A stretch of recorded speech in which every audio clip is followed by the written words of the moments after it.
Hello students, happy morning to everyone. Last video la last எந்த சம்மோட complete பண்ணியிருந்தேன் ஃபிட்டியஸ் straight line அதில் least square மெத்தடில் datas கொடுத்துருந்தாங்கன்னா எப்படி ரெண்டு ஈக்குவேஷன் ஃபார்ம் பண்ணி அந்த ரெண்டு ஈக்குவேஷனை சால்வ் பண்ணி A value and B value find out பண்ணலையா டேட்டாஸ் கொடுத்துருந்தாங்கன்னா அப்படியே ஈக்குவேஷனில் அப்ளை பண்ணி ஃபைண்ட் அவுட் பண்ணிடலாம். இங்கே பாருங்கள் இன்னொரு சம் எப்படி கொடுத்துருக்காங்கன்னு பாருங்களேன். இது வரைக்கும் லீஸ்ட் ஸ்கொயர் மெத்தடில் டேபிள் வேல்யூஸ் கொடுத்துருப்பாங்க. டேபிள் வேல்யூஸை யூஸ் பண்ணி டேட்டாஸை யூஸ் பண்ணி டேபிள் க்ரியேட் பண்ணி அதிலிருந்து ஈக்குவேஷன் ஃபார்ம் பண்ணோம். அண்ட் செகண்ட் ஒன் எப்படி போட்டோன்னா டேட்டாஸ் ரெடிமேடாக கொடுத்துட்டாங்க. அந்த டேட்டாஸை யூஸ் பண்ணி ஈக்குவேஷனில் அப்ளை பண்ணி A and B find out பண்ணோம். பட் இங்கே தேர்ட் டைப் பாருங்கள் எப்படி கொடுத்துருக்காங்கன்னு பாருங்கள்.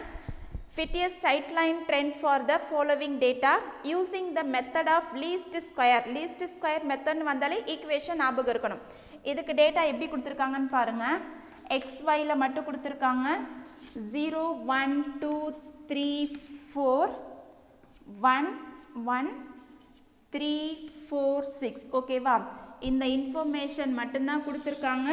ஸோ இதுக்கு முன்னாடி லீஸ்ட் ஸ்கொயர் மெத்தடில் டேட்டாஸ் எப்படி கொடுத்துருப்பாங்க, ஏதாவது இயரில் கொடுத்துருப்பாங்க, வேறு மாதிரி கொடுத்துருந்தாங்க இல்லையா, அதை யூஸ் பண்ணி தான் அதில் 2 டைப்ஸில் போட்டோம். டேட்டா ஈவனாக இருந்துச்சுன்னா ஒரு மெத்தடில் போட்டோம், டேட்டா ஆடில் இருந்துச்சுன்னா ஒரு மெத்தடில் போட்டோம். பட் இங்கே ரொம்ப சிம்பிளாக கொடுத்துருக்காங்க இல்லையா.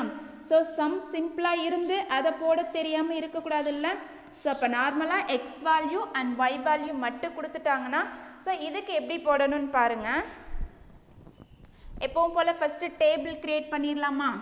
X value Y value 0 1 2 3 4 and Y value 1 1 3 4 6 X and Y வேல்யூவை எடுத்து எழுதிருங்க. ஸோ நமக்கு ஈக்குவேஷனில் நேற்று லாஸ்ட்டு சம் போட்டோம் இல்லையா, ஒரே ஒரு ஈக்குவேஷன் மட்டும் எழுதியிருந்தேன். என்ன ஈக்குவேஷன், லீஸ்ட் ஸ்கொயர் மெத்தடில் அந்த ஃபிட்டியஸ் ஸ்ட்ரைட் லைன் ட்ரெண்டுக்கு என்ன equation, the equation is y is equal to ax plus b. இதுதானே மெயின் ஈக்குவேஷன். லீஸ்ட் ஸ்கொயர் மெத்தட்னாலே இந்த ஒரு ஈக்குவேஷன் ஞாபகம் இருக்கணும். பட் இந்த ஈக்குவேஷனை யூஸ் பண்ணி 3 மெத்தடில் சம் போட்டிருக்கோம். ஃபஸ்ட்டு டேட்டாஸ் எப்படி கொடுத்துருப்பாங்க, இயரில் கொடுத்துருப்பாங்க. ஸோ அதில் டேட்டா ஈவனாகவும் இருந்து பார்த்தோம், ஆடில் இருந்தும் பார்த்தோம், அது வேறு மெத்தடில் போட்டோம். செகண்ட் மெத்தட் எப்படி போட்டோன்னா டேட்டாஸ் வந்து அப்படியே கொடுத்துட்டாங்க, ஈக்குவேஷனில் எடுத்து அப்ளை பண்ணோன்னா போதும். Third one X and Y value மட்டும் கொடுத்துருப்பாங்க. இப்போ இதுதான் லீஸ்ட் ஸ்கொயர் மெத்தட்கான மெயின் ஈக்குவேஷனாக y is equal to ax plus b equation இருக்குது. இந்த ஈக்குவேஷனில் இருந்து 2 ஈக்குவேஷனை நேற்று எப்படி ஃபார்ம் பண்ணுறதுன்னு சொன்னேன்னா ஃபஸ்ட்டு ஈக்குவேஷன் எப்படி ஃபார்ம் பண்ணணும், இந்த ஈக்குவேஷனுக்கு டோட்டலாக சமேஷன் மட்டும் எடுத்தால் போதுன்னு சொன்னேன்னா அப்போ இந்த ஃபஸ்ட்டு ஈக்குவேஷனுக்கு சமேஷன் எடுங்க. Summation y is equal to summation ax plus summation b. இந்த ஈக்குவேஷனை எப்படி சேஞ்ச் பண்ணி எழுதிக்கலாம், சமேஷன் a இன்ட்டு எக்ஸ்னா ஏங்கிறது கான்ஸ்டண்ட்டாக, அப்போ ஏவை வெளியில் எடுத்துகிட்டு சமேஷன் எக்ஸ்ன்னு போட்டுக்கலாமா. a into summation X plus இங்கே சமேஷன் பினா n இன்ட்டு பின்னு கொடுங்க is equal to summation Y. இதுதானே ஃபஸ்ட்டு ஈக்குவேஷன். அதாவது லீஸ்ட் ஸ்கொயர் மெத்தடில் என்ன ஈக்குவேஷன் யூஸ் பண்ணுறோமோ அந்த ஈக்குவேஷனுக்கு சமேஷன் மட்டும் எடுத்தோன்னா போத் சைட்ஸ் டேக்கிங் சமேஷன் எடுத்தோன்னா நமக்கு ஃபஸ்ட் ஈக்குவேஷன் கிடைச்சிடும். இதே மாதிரி செகண்ட் ஈக்குவேஷன் என்ன பண்ணணும், டோட்டலாக எக்ஸால் மல்டிப்ளை பண்ண பிறகு அந்த ஈக்குவேஷனுக்கு சமேஷன் எடுக்கணும்னு சொன்னேன்னா அப்போ இந்த ஃபஸ்ட் ஈக்குவேஷனை டோட்டலாக எக்ஸால் மல்டிப்ளை பண்ணால் நமக்கு எப்படி கிடைக்கும், xy is equal to ax square plus bxன்னு கிடைக்கும் இல்லையா. ஸோ ஈக்குவேஷனோட போத் சைட்ஸ் எக்ஸால் மல்டிப்ளை பண்ண பிறகு then taking summation on both sides. இப்போ இதுக்கு 2 சைடு சமேஷன் எடுக்கலாமா. அப்போ எப்படி வரும், summation xy is equal to summation ax square plus summation bx. இதையும் நார்மலாக ஒரு ஈக்குவேஷனாக மாற்றி எழுதிடலாமா. அப்போது சமேஷன் ax ஸ்கொயரை a இன்ட்டு சமேஷன் எக்ஸ் ஸ்கொயர்னு எழுதிக்கலாமா. a into summation X square plus second one summation bxன்னு இருக்கா, அப்போ b இன்ட்டு சமேஷன் எக்ஸ்ன்னு எழுதிக்கலாமா. b into summation X is equal to இங்கே சமேஷன் xy இருக்குது, அதை அப்படியே தான் வச்சுக்கலாம், சமேஷன் xy. அப்போ இது ஈக்குவேஷன் நம்பர் 2. இங்கே எல்லாமே ஒன்று, எல்லா இடத்துலையுமே கேபிட்டல் எக்ஸ் யூஸ் பண்ணால் எல்லா இடத்துலையுமே கேப்ஸ் யூஸ் பண்ணுங்கள், இல்லைனா ஸ்மால் யூஸ் பண்ணால் எல்லாமே ஸ்மாலாக யூஸ் பண்ணுங்கள். எல்லாமே கேபிட்டல் எக்ஸே நான் போட்டுடுறேன், கேபிட்டல் எக்ஸ் சாரி எல்லாமே ஸ்மால் எக்ஸே யூஸ் பண்ணிடுங்க. ஓகேவா? ஏன்னா நமக்கு கொடுத்துருக்க டேட்டாவை நம்ம எந்த சேஞ்சுமே பண்ண போகிறதில்ல. ஸ்மால் எக்ஸ்லேருந்து small X square find out பண்ண போகிறோம், அதுலேருந்து small summation X square find out பண்ண போகிறோம், அவ்வளோதான். ஸோ இப்போ இந்த ரெண்டு ஈக்குவேஷனுக்கு தகுந்த மாதிரி தான் நம்ம அங்கே ஃபைண்ட் அவுட் பண்ணணும் இல்லையா? என்னென்ன வேல்யூஸ் வேணும் நமக்கு? எக்ஸ் அண்ட் ஒய் கொடுத்துருக்காங்க. அப்போ first X square find out பண்ணிக்கலாமா? எதுக்காக எக்ஸ் ஸ்கொயர் ஃபைண்ட் அவுட் பண்ணணும்? ஏன்னா சமேஷன் எக்ஸ் ஸ்கொயரோட வேல்யூ நமக்கு வேணுமா? அப்போ எக்ஸ் ஸ்கொயரோட வேல்யூ ஃபைண்ட் அவுட் பண்ணினா தான் நம்மளால் summation X square find out பண்ண முடியும். ஓகே, தென் ஒய் ஸ்கொயர் வேணுமா வேண்டாமா? இந்த ரெண்டு ஃபார்முலாவை பாருங்கள், நமக்கு ஒய் ஸ்கொயர் எங்கேயுமே இல்லை. அப்போ ஒய் ஸ்கொயர் நமக்கு ஃபைண்ட் அவுட் பண்ண வேண்டிய அவசியம் இல்லை. ஓகே, தென் என்ன ஃபைண்ட் அவுட் பண்ணணும்? சமேஷன் எக்ஸ் ஒய் வேணும் இல்லையா? அப்போது எக்ஸ்ஒய்யை மல்டிப்ளை பண்ணினா தான் அந்த ஆன்சர்லேருந்து நம்மளால் சமேஷன் எக்ஸ்ஒய் ஃபைண்ட் அவுட் பண்ண முடியும்.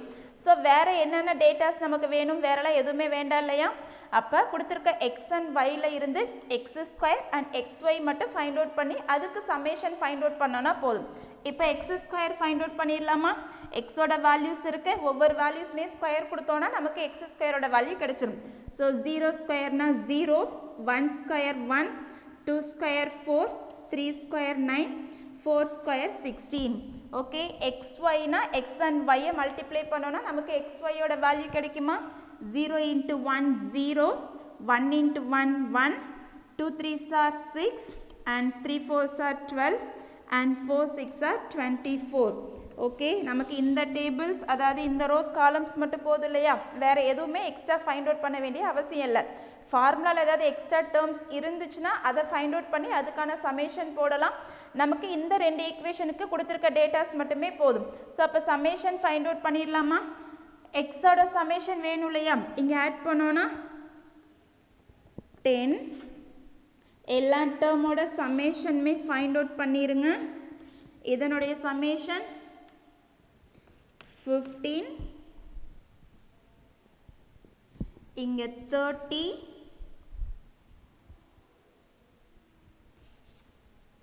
இங்கே 43. ஓகே, எல்லா சமேஷனும் ஃபைண்ட் அவுட் பண்ணிட்டோமா? கொண்டு போயிட்டு ஈக்குவேஷனில் அப்ளை பண்ணிடலாமா? ரெண்டு ஈக்குவேஷனையுமே இங்கே ஒரு தடவை எடுத்து எழுதிடுறேன்.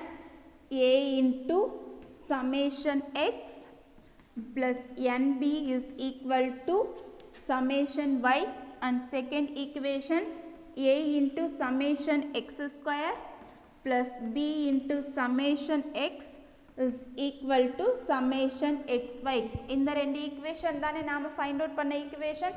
கொண்டு போயிட்டு நம்மளோட சமேஷன் வேல்யூ எல்லாத்தையுமே அப்ளை பண்ணிடலாம். First equation a into summation xோட வேல்யூ 10. அப்போ 10 ஏன்னு எழுதிக்கலாமா? ஸோ ஏக்கு அப்புறம் 10 போட வேண்டாம், 10 ஏன்னு போட்டுக்கோங்க. Plus n into b. So இங்கே nங்கிறது நம்பர் ஆஃப் டேட்டாஸா? நம்பர் ஆஃப் டேட்டாஸ் எத்தனை இருக்குது? 1 2 3 4 5 இருக்கா? So 5b is equal to summation y value 15. அப்போ this is equation number 1. அதே மாதிரி second equation summation x square எவ்வளோ இருக்குது? 30. So 30a and plus summation x ஓட value 10. 10b is equal to summation xy is equal to 43. Okay, ரெண்டு equation கிடைச்சிருச்சா? இந்த ரெண்டு ஈக்குவேஷனை எப்படி சால்வ் பண்ணலாம்? இங்கே ஃபர்ஸ்ட் ஈக்குவேஷனில் 10 இருக்குது, இங்கே 30 இருக்குது. அப்போ ஃபர்ஸ்ட் ஈக்குவேஷனை டோட்டலாக 3ஆல் மல்டிப்ளை பண்ணிடலாமா? ஏன்னா சேம் நம்பர் வர மாதிரி இருந்தால் தான் நம்மளால் ஏதாவது ஒரு வேரியபிளை கேன்சல் பண்ண முடியும். அப்போ ஃபர்ஸ்ட் ஈக்குவேஷனை 3ஆல் மல்டிப்ளை பண்ணிடுங்க. First equation into 3 implies 30a plus 15b is equal to 15 ஓட 3 multiply பண்ணோன்னா 45. And second equation implies 30a plus 10b is equal to 43. Okay, இப்போ cancel பண்ணிடலாமா? சைனை சேஞ்ச் பண்ணிடலாம். இங்கே 30a minus 30a cancel. 15b minus 10b na 5b is equal to 45 minus 43 na 2. therefore b is equal to 2 by 5 இங்கே 1 5s are 5 0.4 so final நமக்கு b யோட value கிடைச்சிருச்சா b is equal to 0.4 னு கிடைச்சிருக்கு இத கொண்டு போய்ட்டு ஏதாவது அந்த 2 ஈக்குவேஷன்ல அப்ளை பண்ணா நமக்கு a வேல்யூ கிடைச்சிருமா so நான் first ஈக்குவேஷன்ல அப்ளை பண்றேன் first equation implies 10a plus 5 into b value 0.4 is equal to 15 10a plus இங்க 5 into 0.4 not 2 is equal to 15 so 10a is equal to 15 minus 2 10a is equal to 13 a is equal to 13 divided by 10 so a equal to 1.3 so a value and b value find out பண்ணிட்டோம் சரியா அவ்வளவுதான் கொண்டு போய்ட்டு ஃபைனலா ஈக்குவேஷன்ல apply பண்ணிருங்க therefore the equation is என்ன equation main equation y is equal to ax plus b therefore y is equal to a value 1.3x plus b value 0.4 this is the final answer அப்போ least square method use பண்ணி இந்த trend values find out பண்றதுக்கே மூணு method இருக்கு first method வந்து இயர்ல datas எல்லாமே இயர்ல கொடுத்திருப்பாங்க அந்த இயர்ல கொடுத்திருக்க டேட்டாஸ் ஈவனா இருந்துச்சுனா என்ன ஃபார்முலான்னு தெரியும் இல்லையா சோ ஈவனா இருந்துச்சுனா மேலே கீழே சேமா விட்டுட்டு நடுவுல இருக்க மிடில் இயர் அதுக்கு ஒரு ஆவரேஜ் ஃபைண்ட் அவுட் பண்ணி டிவைடட் பை 0.5 போட்டு வர்க் அவுட் பண்ணனும் சோ டேட்டா ஆட்ல இருந்துச்சுனா அந்த middle value x minus middle year மட்டும் கொடுத்தோம்னா நமக்கு அந்த ஃபார்முலா கிடைச்சிரும் சோ அந்த மாதிரி ஒரு மெத்தட்ல போட்டோம் செகண்ட் மெத்தட் எப்படி போட்டோம்னா இங்க கொடுத்திருக்க இந்த டேட்டாஸ் எல்லாமே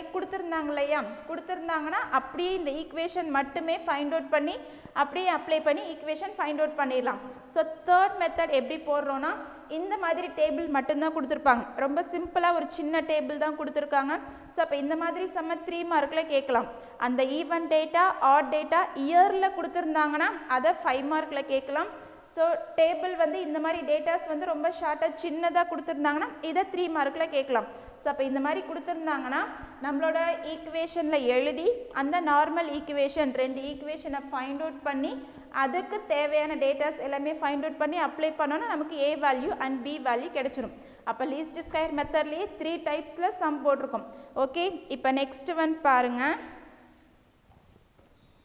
இந்த இண்டெக்ஸ் நம்பர்ல அடுத்த செக்ஷன் இண்டெக்ஸ் நம்பர் பார்த்தோம் இல்லையா அந்த இண்டெக்ஸ் நம்பர்லயுமே 3 டைப்ஸ் இருந்துச்சு என்னென்ன இண்டெக்ஸ் நம்பர் பார்த்தோம் price index number quality index number and cost of living index நம்பர்னு சொல்லிட்டு 3 டைப்ஸ்ல பார்த்தோம் சோ பிரைஸ் இண்டெக்ஸ் நம்பரை கன்ஸ்ட்ரக்ட் பண்றதுக்கும் 3 டைப்ஸ்ல பார்த்தோம் என்னென்ன டைப் பார்த்தோம் லாஸ்பரே மெத்தட் பர்ச்சேஸ் method and Fisher ideal method அப்படினு சொல்லிட்டு 3 டைப் பார்த்தோம் அப்ப பிரைஸ் இண்டெக்ஸ் நம்பரை கன்ஸ்ட்ரக்ட் பண்றதுக்கே 3 மெத்தட்ஸ் பார்த்தோம் அந்த 3 டைப்ஸ்க்குமே ஃபார்முலா ரெண்டு கிளாஸ்லயுமே நான் ரிப்பீட்டா சொல்லியிருக்கேன் சோ அப்ப பிரைஸ் இண்டெக்ஸ் நம்பரை கன்ஸ்ட்ரக்ட் பண்றதுல 3 டைப்ஸ் பார்த்திருக்கோம் இல்லையா 3 மாடல்ல பார்த்தோம் அந்த மாடல்ல சம்ஸ் எல்லாம் போட்டுருக்கோம் அதே மாதிரி செகண்ட் ஒன் என்ன பார்த்தோம் அந்த 3 டைப்ஸ்ல அது செக் பண்றதுக்காக ரெண்டு டெஸ்ட் இருந்துச்சா என்னென்ன டெஸ்ட் இருந்தது டைம் ரிவர்சல் டெஸ்ட்னு ஒன்னு இருந்தது ஃபேக்டர் ரிவர்சல் டெஸ்ட்னு ஒன்னு இருந்தது அந்த ரெண்டு டெஸ்டையும் எப்படி போறதுன்னு லாஸ்ட் வீடியோல கம்ப்ளீட் பண்ணியிருக்கோம் இப்போ இன்னைக்கு பார்க்க போறது நியூ ஓகேவா சோ என்னன்னா அந்த இண்டெக்ஸ் நம்பர்ல தேர்ட் டைப் பாருங்க first one price index number second one quality index number அந்த குவாலிட்டி வந்து இந்த காஸ்ட் ஆஃப் லிவிங்கை முடிச்சிட்டு பார்க்கலாம் இப்போ செகண்ட் ஒன் பார்க்க போறது என்னன்னா cost of living index number சரியா இந்த காஸ்ட் ஆஃப் லிவிங் இண்டெக்ஸ் நம்பரை கன்ஸ்ட்ரக்ட் பண்றதுக்கு இதுலயும் ரெண்டு மெத்தட் இருக்கு ஓகேவா so first cost of living இண்டெக்ஸ்னா என்னன்னு தெரியும் இல்லையா சோ இந்த வெரைட்டி ஆஃப் பீப்புள்ஸ் இருக்காங்க இல்லையா இப்போ சொன்ன மாதிரி நம்ம கிராமத்துல ஒரு பொருள் எந்த விலைக்கு விற்கும் அதே பொருள் கொஞ்சம் டவுன்ல எந்த விலைக்கு விற்கும் அதே பொருள் வேற ஸ்டேட் இல்லனா வேற கண்ட்ரி ஒரே ப்ராடக்ட்டா தான் இருக்கும் பட் ஒவ்வொரு இடத்துக்கும் அதனுடைய காஸ்ட் வந்து வேரியேஷன் ஆகுது இல்லையா சோ காஸ்ட் மட்டும் வேரியேஷன் ஆகல அங்க இருக்க பீப்புள்ஸ் அவங்களோட இன்கம் எல்லாமே வேரியேஷன் ஆகும் ஃபார் எக்ஸாம்பிள் அதுலயுமே பிரிச்சு வச்சிருக்காங்க இல்லையா சோ ரொம்ப மிடில் கிளாஸ் பீப்புள் அப்புறம் அப்பர் கிளாஸ் அப்புறம் ரொம்ப ஹை லெவல் ரிச் பீப்புள் அப்படின்னு சொல்லிட்டு பிரிச்சு வச்சிருக்காங்க இல்லையா சோ இத தான் காஸ்ட் ஆஃப் லிவிங் அப்படின்னு சொல்றாங்க சோ அந்த ப்ராடக்ட்டோட காஸ்டும் வேரி ஆகுது அதே மாதிரி ஒரு பர்டிகுலர் பர்சனோட இன்கமுமே வேரி ஆகுது. ஸோ அப்போ இதெல்லாம் டிபெண்ட் பண்ணி டோட்டலாக காஸ்ட் ஆஃப் லிவிங் அதனுடைய ப்ரைஸ் எவ்வளோ இருக்குது, ஸோ அதை கால்குலேட் பண்ணுறதுக்காக தான் இந்த காஸ்ட் ஆஃப் லிவிங் இண்டெக்ஸ் நம்பர்னு போட்டு வச்சுருக்காங்க. சொன்ன மாதிரி நம்ம எங்கே போனாலும் அதுக்கு தகுந்த மாதிரி ஏதோ ஒரு ப்ரைஸை கொடுத்து அந்த பொருளை வாங்கி நம்ம பாட்டுக்கு யூஸ் பண்ணிக்கிறோம். பட் கவர்மெண்ட்டால் அப்படி இருக்க முடியாது இல்லையா? ஸோ இதனால் எவ்வளோ பேர் சஃபர் ஆகிறாங்க, இதனால் நமக்கு ப்ராஃபிட் இருக்கா இல்லை லாஸ் இருக்கா, ஒரே பொருளை அந்த வேரியேஷன் ஆஃப் பீப்புள்ஸ்க்கு தகுந்த மாதிரி காஸ்ட்டை கண்டிப்பாக மாற்ற முடியாது. பட் இதனால் என்னென்ன சஃபர் ஆகுது, இல்லைனா இதனால் ப்ராஃபிட் இருக்கா இல்லை லாஸ் இருக்கா அப்படின்னு அதை இண்டிகேட் பண்ணுறதுக்காக தான் கவர்மெண்ட் என்ன யூஸ் பண்ணுறாங்கன்னா cost of living index number அப்படின்னு யூஸ் பண்ணுறாங்க. ஸோ அந்த காஸ்ட் ஆஃப் லிவிங் இண்டெக்ஸ் நம்பரை கன்ஸ்ட்ரக்ட் பண்ணுறதுக்கு 2 மெத்தட்ஸ் இருக்குது. ஒன்று அக்ரிகேட் எக்ஸ்பெண்டிச்சர் மெத்தட், இன்னொன்று ஃபேமிலி பட்ஜெட் மெத்தட். சரியா? 2 மெத்தட் இருக்குது. இதையுமே சம்மில் ஸ்பெசிஃபை பண்ணி கேட்டுருவாங்க. So construct the cost of living index number by family budget method or aggregate expenditure மெத்தட்னு கேட்டுருவாங்க, தெளிவாகவே கேட்டுருவாங்க. ஸோ அப்போ 2 மெத்தட் இருக்குன்னா கண்டிப்பாக அந்த 2 மெத்தடுக்குமே ஃபார்முலா இருக்கும் இல்லையா? ஃபர்ஸ்ட் மெத்தட் பாருங்கள். 2 மெத்தட் சொல்லியிருக்கேன். First one aggregate expenditure method,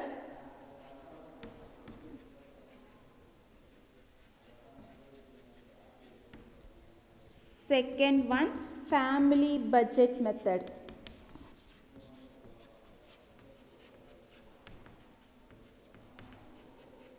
ரெண்டு மெத்தட் இருக்கு இல்லையா? ஸோ அப்போ 2 மெத்தட் இருந்துச்சுன்னா 2 மெத்தடுக்குமே கண்டிப்பாக ஃபார்முலா இருக்கும். ஸோ இதில் அக்ரிகேட் எக்ஸ்பெண்டிச்சர் மெத்தடோட ஃபார்முலா பாருங்கள், is equal to summation P Q divided by summation P Q into 100. இந்த ஃபார்முலாவை எங்கேயாவது பார்த்த மாதிரி இருக்கா? summation P1 Q0 divided by summation P0 Q0 into 100. கண்டிப்பாக 2 வீடியோவை பார்த்து ப்ராக்டிஸ் பண்ணியிருந்தீங்கன்னா இந்த ஃபார்முலா எதனுடைய ஃபார்முலான்னு தெரிஞ்சிருக்கும். லாஸ்பரே ஃபார்முலா இருக்கு இல்லையா? ப்ரைஸ் இண்டெக்ஸ் நம்பர் கன்ஸ்ட்ரக்ட் பண்ணுறதுல ஃபஸ்ட்டு டைப் இருக்குல்ல, லாஸ்பரேஸ் ஃபார்முலாவை தான் aggregate expenditure method find out பண்ணுறதுக்கு யூஸ் பண்ணியிருக்காங்க. தெரியாமல் நான் அந்த ஃபார்முலாவை எழுதிட்டேன்னு நினைக்காதீங்க.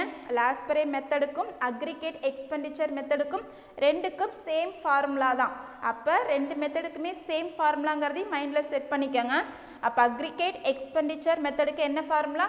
Summation P1 Q0 divided by summation P0 Q0 into 100. Same இங்கேயும் அதே தான்.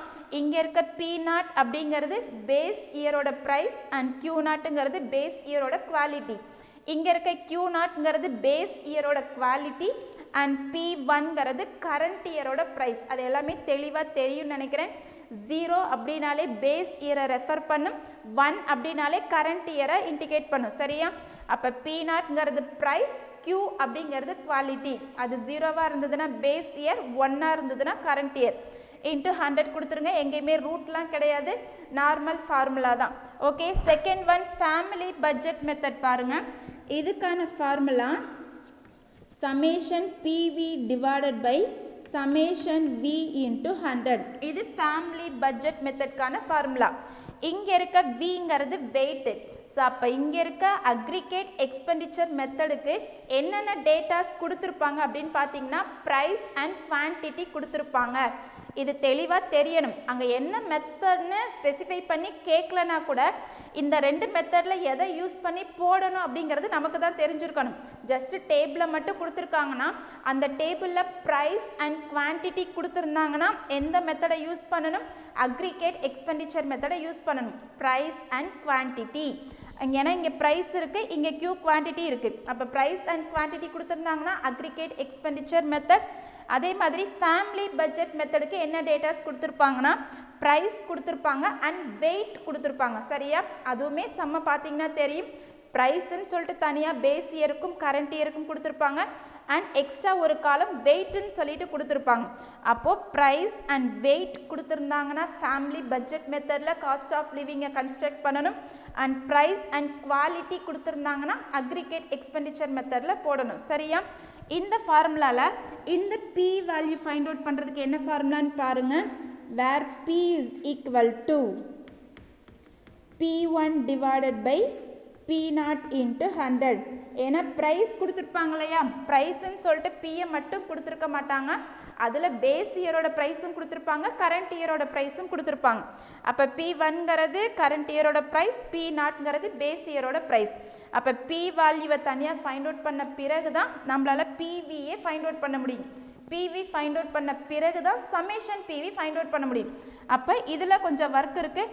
இங்கே எப்பவும் போல தான் P1 Q0 ஃபைண்ட் அவுட் பண்ணிக்கோங்க, P0 Q0 ஃபைண்ட் அவுட் பண்ணி சம்ம போடலாம். ஸோ அப்போ ரெண்டு ஃபார்முலாவையும் நோட் பண்ணி வச்சுக்கோங்க.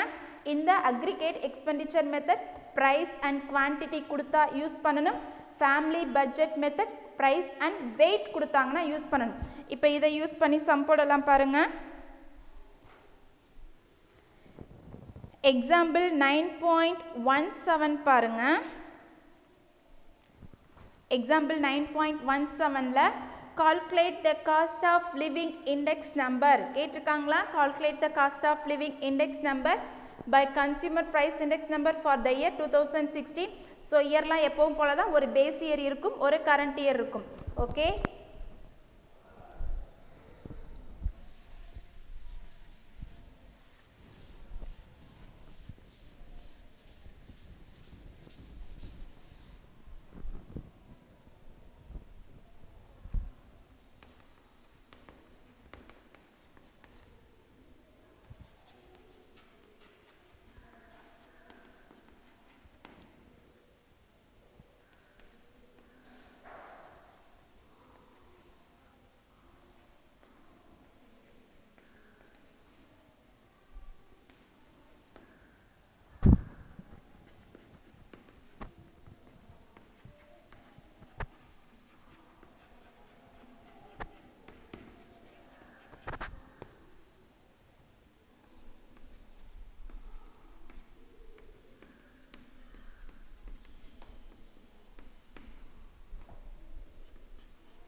கொடுத்துருக்க சம்மில் இது மட்டும்தான் கொடுத்துருக்காங்க.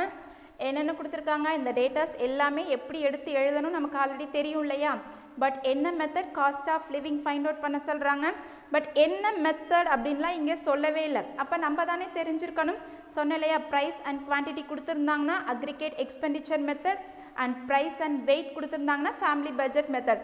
அப்போ இதில் என்னென்ன டேட்டாஸ் கொடுத்துருக்காங்க, ப்ரைஸ் கொடுத்துருக்காங்க, பேஸ் இயர் அண்ட் கரண்ட் இயருக்கான ப்ரைஸ் கொடுத்துருக்காங்க, அதே மாதிரி குவான்டிட்டி கொடுத்துருக்காங்க இல்லையா. அப்போ ப்ரைஸ் அண்ட் குவான்டிட்டி கொடுத்துருந்தாங்கன்னா இதை எந்த மெத்தடில் ஃபாலோ பண்ணணும், அக்ரிகேட் எக்ஸ்பெண்டிச்சர் மெத்தடில் போடணும்.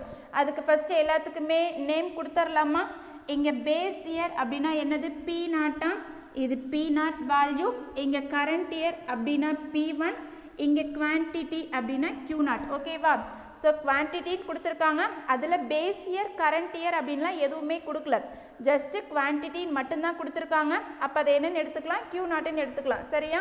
இப்போ இதை அக்ரிகேட் எக்ஸ்பெண்டிச்சர் மெத்தடில் போட்டுடலாமா. ஸோ ஃபார்முலா இதே தான் இருக்கும்.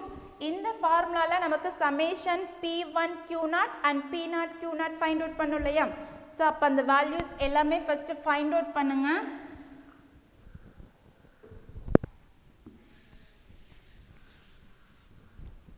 அந்த வேல்யூஸும் எல்லாமே மல்டிப்ளை பண்ணி எழுதிடுறேன் பாருங்கள். எது எது ஃபைண்ட் அவுட் பண்ணணும், P0 Q0 and P1 Q0. ஏன்னா ஃபார்முலாவுக்கு நமக்கு இந்த ரெண்டு டேர்ம்ஸ் மட்டும்தானே தேவைப்படும். அப்போ அந்த ரெண்டு டேர்ம் மட்டும் ஃபைண்ட் அவுட் பண்ணிடலாம். P0 Q0 வேல்யூ 800,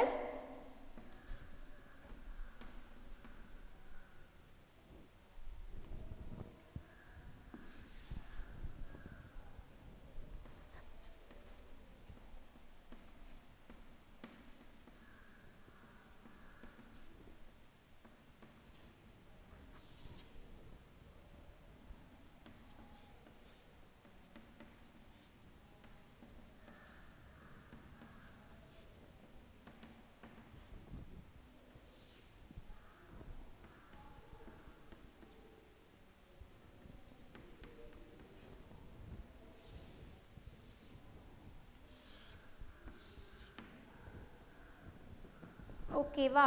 எல்லாமே மல்டிபிள் பண்ணி ஆன்சரை சமேஷனை ஃபைண்ட் அவுட் பண்ணிட்டேன். அப்போ ப்ரைஸ் அண்ட் குவான்டிட்டி கொடுத்துருந்தாங்கன்னா அக்ரிகேட் எக்ஸ்பெண்டிச்சர் மெத்தடில் போடணுமா? ஸோ அப்போ அக்ரிகேட் எக்ஸ்பெண்டிச்சர் மெத்தடோட formula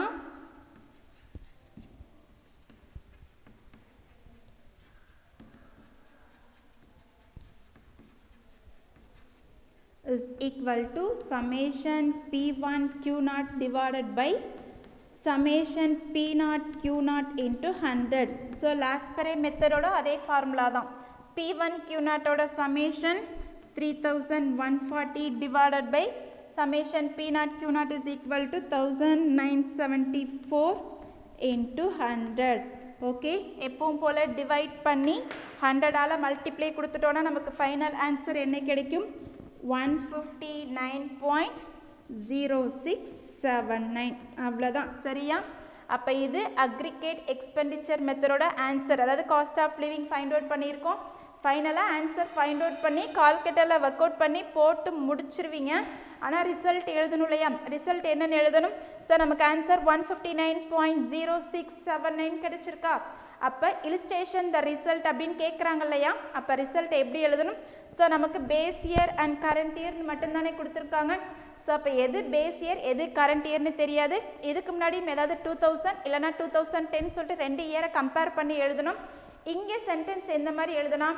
so compare the base year, சரியா? ரிசல்ட்டை வச்சு அதனுடைய இலிஸ்ட்ரேஷன் எப்படி எழுதணும்னா compare the base year, the price is increasing 59.0679% in the current year அப்படின்னு எழுதணும். So compare the base year, the price is increasing 59.0679% in the current year. ஓகேவா? இந்த தற்போதைய வருடத்தை ஒப்பிடும் பொழுது விலையானது 59.0679% இந்த வருடத்திற்கு அதிகரித்துள்ளது அப்படின்னு எழுதலாம், சரியா? தமிழ் எழுதிக்கங்க. கண்டிப்பாக 100 விட்டரணும், ஏன்னா 100 இக்னோர் பண்ண சொல்லியிருக்காங்க இல்லையா? அப்போ ரிசல்ட்டை கண்டிப்பாக எழுதிடுங்க, சரியா? அப்போது ப்ரைஸ் அண்ட் குவான்டிட்டி கொடுத்துருந்தாங்கன்னா அக்ரிகேட் எக்ஸ்பெண்டிச்சர் மெத்தடை யூஸ் பண்ணி இப்படி தான் சம் போடணும். இதை பேஸ் பண்ணியிருக்க மற்ற சம்மெல்லாம் நீங்களாவே ஒர்க் அவுட் பண்ணி பார்த்துக்கோங்க. ஏன்னா ஒவ்வொரு தடவையும் மல்டிப்ளை பண்ணி சம்மேஷன் பண்ணி போட்டு ஃபார்முலாவும் ரொம்ப சின்ன ஃபார்முலா, சிம்பிளான ஃபார்முலாவாக தான் இருக்குது. அப்ளை பண்ணோன்னா நமக்கு கால்குலேட்டர் ஒர்க் கொடுத்துட்டோன்னா நமக்கு ஆன்சர் கிடைச்சிடும். அப்போ நெக்ஸ்ட் ஒன் ஃபேமிலி பட்ஜெட் மெத்தடில் போட்டுடலாமா? ஓகே, ஃபேமிலி பட்ஜெட் மெத்தட் பாருங்கள்.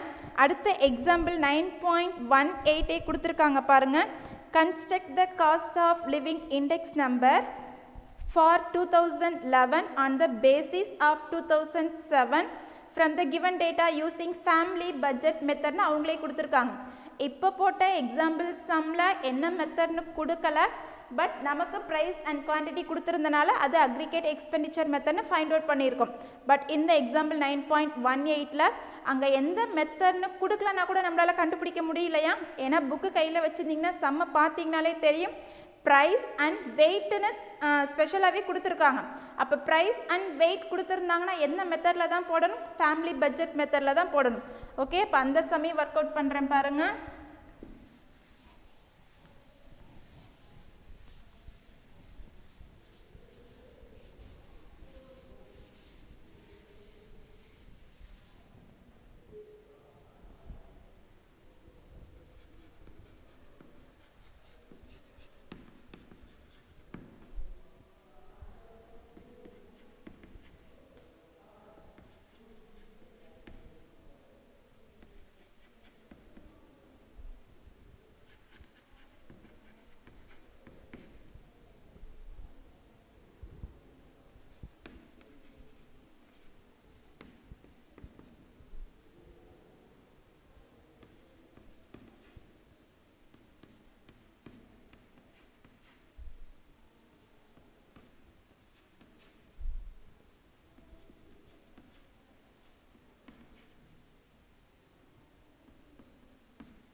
இங்கே ப்ரைஸ் அண்ட் வெயிட் கொடுத்துருக்காங்க இல்லையா?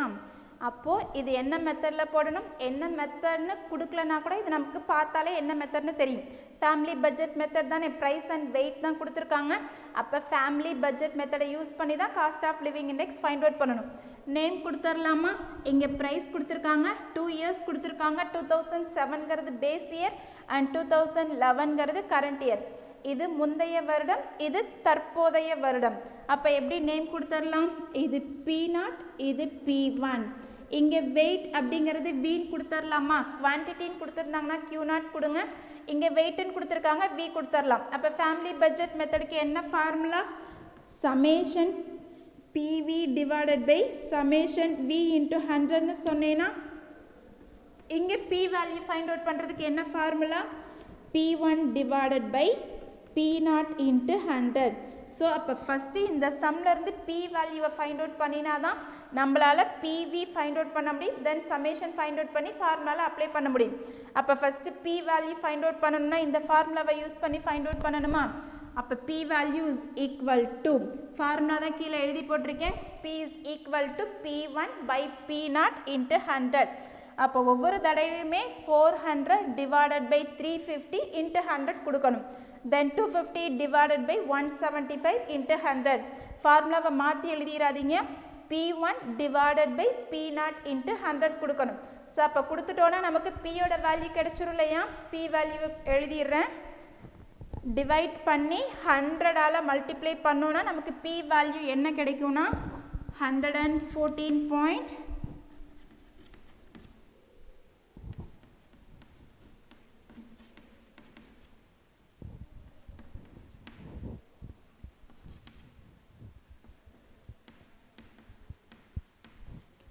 P வேல்யூ ஃபைண்ட் அவுட் பண்ணிட்டோன்னா ஆட்டோமேட்டிக்காக PV ஃபைண்ட் அவுட் பண்ணிடலாம் இல்லையா.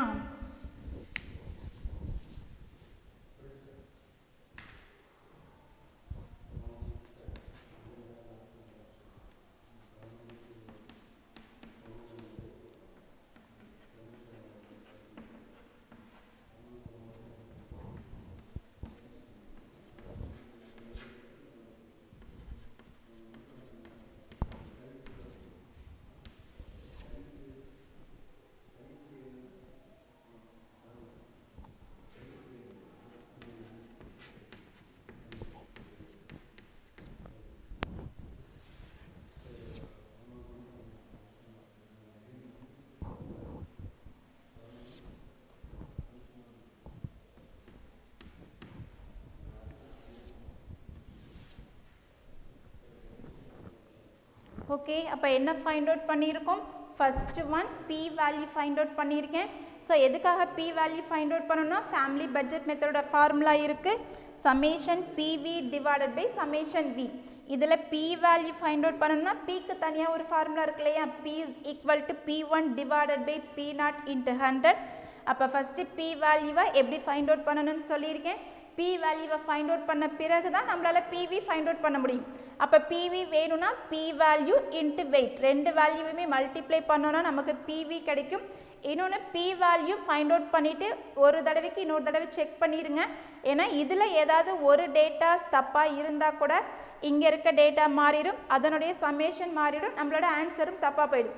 அப்போ இதை மட்டும் ஒரு தடவை செக் பண்ணிட்டீங்கன்னா எல்லாமே கரெக்டாக போட்டுடலாம் இல்லையா. அப்போ சமேஷன் PV ஃபைண்ட் அவுட் பண்ணியிருக்கேன். ஃபார்முலாவில் நமக்கு என்னென்ன டேர்ம் வேணும், summation PV and summation V மட்டும் வேணும். சமேஷன் PVங்கிறது நம்மளோட இங்கே மல்டிப்ளை பண்ணி அதனுடைய அடிஷன், இங்கே சமேஷன் Vங்கிறது வெயிட் கொடுத்துருந்தாங்க இல்லையா, அந்த வெயிட்டோட சமேஷன். அப்போ இதனுடைய அடிஷனும் போட்டிருக்கேன், அதனுடைய அடிஷனும் போட்டிருக்கேன். ஃபார்முலாவில் அப்ளை பண்ணால் நமக்கு cost of living index number கிடைச்சிடும். ஸோ அப்போ ஃபேமிலி பட்ஜெட் மெத்தடுக்கு ஃபார்முலா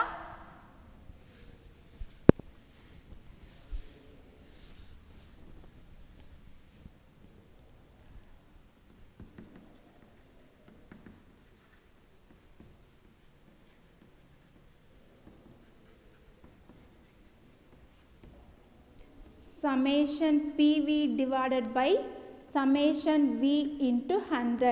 So இங்கே P find out பண்ணுறதுக்கான formula P1 by P0 into 100. apply பண்ணிடலாமா. summation PV யோட answer 16,909.7315 divided by summation V answer 135 into 100 is equal to இதை divide பண்ணோன்னா நமக்கு என்ன ஆன்சர் கிடைக்கும்னா சாரி இங்கே ஃபேமிலி பட்ஜெட் மெத்தடுக்கு எங்கேயுமே இன்ட்டு 100 கிடையாது, ஃபார்முலாவில் இன்ட்டு 100 கிடையாது. P value multiply P value find out பண்ணுறதுக்கு மட்டும்தான் இன்ட்டு 100 இருக்குது. ஃபேமிலி பட்ஜெட் மெத்தடுக்கு ஃபார்முலாவில் 100 கிடையாது. Summation PV divided by summation V மட்டும்தான். பி வேல்யூ ஃபைண்ட் அவுட் பண்ணுறதுக்கு தான் இன்ட்டு 100 கொடுக்கணும். ஃபார்முலாவை மாற்றிக்கங்க. Summation PV divided by summation V. அப்போ இதை டிவைட் பண்ணோன்னா நமக்கு ஆன்சர் என்ன கிடைக்கும்? 125.2572. அப்போ ஃபேமிலி பட்ஜெட் மெத்தடோட cost of living index find out பண்ணியிருக்கோம் இல்லையா? அப்போ இதுலேருந்து ரிசல்ட் எப்படி எழுதலாம்? 125.2572லேருந்து ரிசல்ட் எப்படி எழுதலாம்? ஸோ இந்த base year 2007, compare the year 2007, the price is increasing. 25.2572 is increasing in the current year 2011. So compare the year 2007, the price is increasing 25.2572% in the year 2011. Okay va? So result எழுதிக்கங்க. Result தான் very very important. அப்போ ரெண்டு மெத்தட்லையுமே sum போட்டுட்டோம் இல்லையா? அப்போ cost of living index find out பண்ணுறதுக்கு ரெண்டு மெத்தட் இருக்குது. Family budget method and aggregate expenditure method. இதில் ப்ரைஸ் அண்ட் குவான்டிட்டி கொடுத்துருந்தாங்கன்னா அக்ரிகேட் எக்ஸ்பெண்டிச்சர் மெத்தடில் போடுங்க. அண்ட் ப்ரைஸ் அண்ட் வெயிட் கொடுத்துருந்தாங்கன்னா ஃபேமிலி பட்ஜெட் மெத்தடில் போடணும். ஓகே, இப்போ அந்த எக்ஸசைஸில் இருக்க சம்மெல்லாம் கையில் வச்சுக்கோங்க. நான் எது எது சொல்கிறேனோ அதை மட்டும் நோட் பண்ணிக்கங்க. ஓகேவா? ஏன்னா எல்லா சம்லையுமே இப்போ போட்டு ரெண்டு சம்மில் தெளிவாக எது ப்ரைஸ் எது குவான்டிட்டி எது ப்ரைஸ் எது வெயிட் அப்படின்னு சொல்லிட்டு பார்த்தாலே தெளிவாக தெரியுது. ஆனால் நீங்கள் எக்ஸசைஸ்குள்ளே உள்ளே போயிட்டு பாருங்களேன், கண்டிப்பாக ஒவ்வொரு சம்மும் வேறு வேறு மாதிரி கொடுத்துருக்காங்க. வேறு வேறு மாதிரி கொடுத்துருந்தாங்கன்னா நம்மளை கன்ஃபியூஸ் பண்ணுறதுக்காக மட்டும்தான் கொடுத்துருக்காங்களே தவிர அதை பார்த்தோன்னா நமக்கு புரிஞ்சுக்க முடியாத அளவுக்குலாம் எதுவுமே கிடையாது. ஸோ பார்த்து கரெக்டாக டேபிளை கரெக்டாக சேஞ்ச் பண்ணி எழுதிட்டோன்னா நமக்கு எது ப்ரைஸ் எது குவான்டிட்டி எது ப்ரைஸ் எது வெயிட் அப்படிங்கிறது தெளிவாக தெரிஞ்சிடும். ஓகே, இப்போ எந்த சம்மில் இருக்குன்னு பாருங்கள்.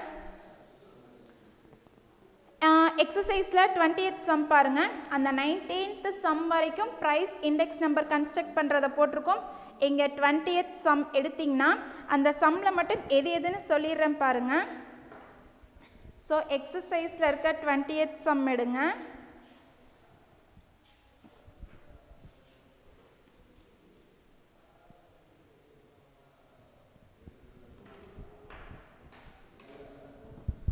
அந்த சம்மை மட்டும் டேபிள் எப்படி எழுதியிருக்காங்கன்னு மட்டும் பாருங்கள்.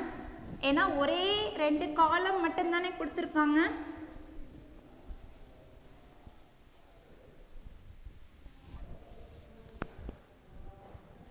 எக்ஸசைஸில் இருக்க 20th சம் எப்படி கொடுத்துருக்காங்கன்னு பாருங்கள்.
ஓகே, அப்போ எக்ஸசைஸில் இருக்க 20th சம் இப்படி கொடுத்துட்டாங்க இல்லையா? இப்போ பார்த்தீங்கன்னா இதுவுமே என்ன தான் ஃபைண்ட் அவுட் பண்ண சொல்கிறாங்கன்னா காஸ்ட் ஆஃப் லிவிங் இண்டெக்ஸ் தான் ஃபைண்ட் அவுட் பண்ண சொல்கிறாங்க. நான் சொன்ன மாதிரி டேட்டாஸ் இங்கே ஏதாவது புரியுதான்னு பாருங்கள். என்ன கொடுத்துருப்பாங்கன்னு சொன்னேன்? ஒன்று ப்ரைஸ் கொடுத்துருப்பாங்க, இல்லைன்னா வெயிட் கொடுத்துருப்பாங்கன்னு சொன்னேன். அப்படி இல்லைனா பேஸ் இயர் அண்ட் கரண்ட் இயரோட ப்ரைஸ் கொடுத்துருப்பாங்க, இன்னொன்று வெயிட் கொடுத்துருப்பாங்கன்னு சொன்னேன். ஓகே, குவான்டிட்டி இல்லைனா வெயிட் ஏதாவது ஒன்று இருக்கணும். இங்கே வந்து வெயிட் இருக்குது, நோ ப்ராப்ளம். ஸோ வெயிட் அப்படிங்கிறப்ப நமக்கு என்ன கொடுத்துருப்பாங்கன்னு தெரியும், யூஸ் பண்ணி போட்டுடலாம். ஆனால் இங்கே இண்டெக்ஸ் நம்பர்னு கொடுத்துருக்காங்க இல்லையா? ஸோ அப்போ இண்டெக்ஸ் நம்பர் அப்படிங்கிறது பிங்கிற லெட்டரை தான் டினோட் பண்ணும். அப்போ வெறும் பிங்கிற லெட்டர் மட்டும் இருந்தால் போதும். இந்த டேபிளை மட்டும் எப்படி மாற்றி எழுதணும்னு பாருங்கள். ஸோ ஃபஸ்ட்டு குரூப் தனியாக எழுதிக்கங்க. குரூப்புன்னு போட்டு இங்கே ஃபுட் எல்லாத்தையுமே ரோ வைஸாக இருக்கிறத காலம் வைஸாக எழுதிக்கங்க. Fuel and lightning,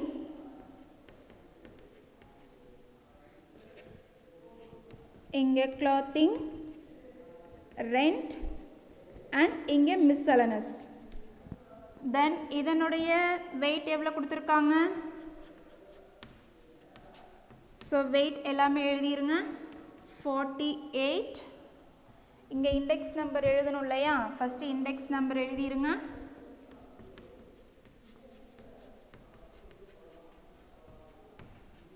then write the weight. Index number 2450.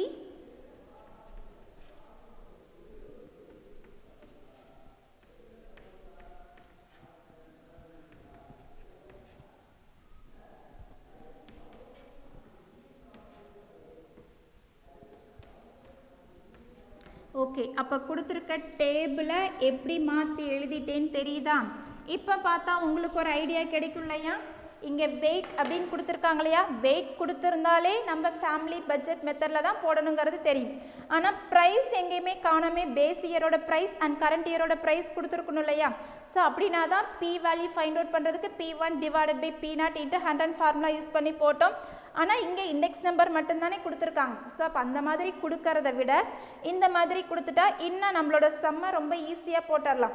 So அப்போ இண்டெக்ஸ் நம்பர் அப்படின்னா அதுக்கு என்ன நேம் கொடுங்கன்னா பீன் மட்டும் கொடுத்தீங்கன்னா போதும். ஸோ எதையுமே எதை இண்டிகேட் பண்ணுதுன்னு தான் சொல்லி கொடுத்துருக்கேன். ப்ரைஸை இண்டிகேட் பண்ணுது. அந்த ப்ரைஸில் எவ்வளோ இன்க்ரீஸ் ஆகுது, எவ்வளோ டிக்ரீஸ் ஆகுது, அதை இண்டிகேட் பண்ணுறது தான் ப்ரைஸ் இண்டெக்ஸ் நம்பர்னு சொன்னோம். இங்கே எல்லாமே ப்ரைஸ் இண்டெக்ஸ் நம்பரை கன்ஸ்ட்ரக்ட் பண்ணுறது தானே ஃபார்முலா பார்த்துட்ருக்கோம். அப்போ இண்டெக்ஸ் நம்பர் அப்படின்னா எதையோ இண்டிகேட் பண்ணுதுன்னு நமக்கு தெரியும். எதை இண்டிகேட் பண்ணுற மெத்தடை தான் நம்ம ஃபைண்ட் அவுட் பண்ணிகிட்ருக்கோம். ப்ரைஸோட இன்க்ரீஸிங் டிக்ரீஸிங்கை இண்டிகேட் பண்ணுற மெத்தட் தான் ஃபைண்ட் அவுட் பண்ணிகிட்ருக்கோம். அப்போ இங்கே இருக்க இண்டெக்ஸ் நம்பர் எதை தான் மென்ஷன் பண்ணும்? பியை தான் மென்ஷன் பண்ணும். அப்போ இது பின்னு தெளிவாக தெரிஞ்சிருச்சா? அப்போ பி வேல்யூ தெளிவாக இருக்குது. அதே மாதிரி வெயிட் அப்படிங்கிறது வி வேல்யூவாக, வியோட வேல்யூமே தெளிவாக இருக்குது. அப்போ ப்ரைஸ் பி கொடுத்துருக்காங்க அண்ட் வெயிட் வி கொடுத்துருக்காங்கன்னா இது என்ன மெத்தடில் தான் ஃபாலோ பண்ணணும்? ஃபேமிலி பட்ஜெட் மெத்தடில் போடணும். என்ன மெத்தட்னு இந்த சம்மில் கொடுக்கல. எஸ், என்ன சம்னு என்ன மெத்தட்னு இதில் கொடுக்கல. ஸோ அப்படின்னா நாம தான் எந்த மெத்தடில் ஃபைண்ட் அவுட் பண்ணணும்னு கண்டுபிடிக்கணும். வெயிட் கொடுத்துருக்காங்க. அப்போ இண்டெக்ஸ் நம்பருக்கு என்ன நேம் கொடுக்கணும்னா பிங்கிற சிம்பிள் கொடுக்கணும். அப்போ பி அண்ட் வின்னு கொடுத்துட்டேன். அப்போ ஃபேமிலி பட்ஜெட் மெத்தடுக்கு என்ன formula? summation PV. So family budget method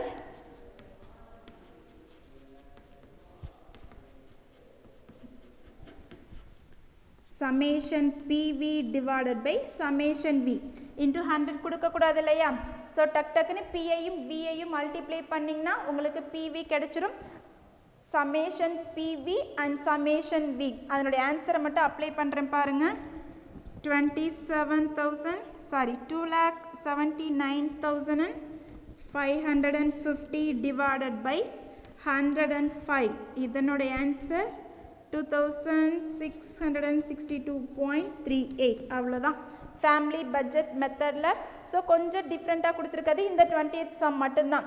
கொடுத்துருக்க சம்மை மாற்றி எழுத தெரியணும். மாற்றி எழுதிட்டு எது பி வேல்யூ எது வி வேல்யூன்னு இண்டிகேட் பண்ணிக்கோங்க. அதுக்கப்புறம் ஃபேமிலி பட்ஜெட் மெத்தடில் போடணுங்கிறதுன்னு தெரியும். Summation PV divided by summation V. Summation பிவிங்கிறது இங்கே நான் மல்டிப்ளை பண்ணி எழுதலை. ஏன்னா நான் மல்டிப்ளை பண்ணி எழுதினாலும் இதை பார்த்து தானே எழுத போகிறேன் இல்லையா? ஸோ அப்போ நீங்களே பிவி மல்டிப்ளை பண்ணி போட்டுக்கோங்க. P value and V value. அப்போ பிவின்னு தனியாக ஒரு காலமை ஓப்பன் பண்ணி அங்கே பிவியை மல்டிப்ளை பண்ணி எல்லா ஆன்சருமே போட்டுக்கோங்க. அப்போ பிவியோட எல்லா வேல்யூமே ஃபைண்ட் அவுட் பண்ண பிறகு அதனுடைய சமேஷன் ஃபைண்ட் அவுட் பண்ணும். அதுதான் சமேஷன் பிவி. ஸோ எதுக்காக இவ்வளோ பொறுமையாக சொல்கிறேன்னா, இந்த எக்ஸசைஸில் சொன்னேன் இல்லையா, ப்ரைஸ் இண்டெக்ஸ் நம்பரில் இதை தவிர வேறு எந்த 5 மார்க்குமே கிடையாது.